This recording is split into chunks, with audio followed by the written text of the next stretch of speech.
How to color grade in Capcut on PC and Mac.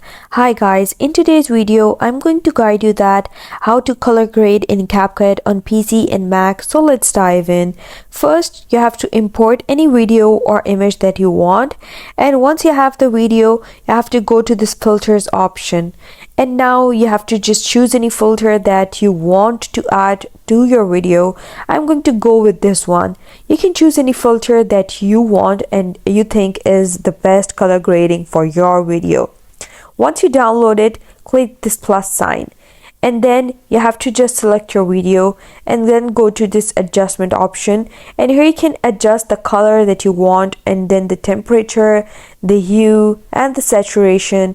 And that's the process you can follow to do so. I hope you found the process easy and liked my video, and if you did, please don't forget to like and subscribe my channel. Thank you very much. See you again.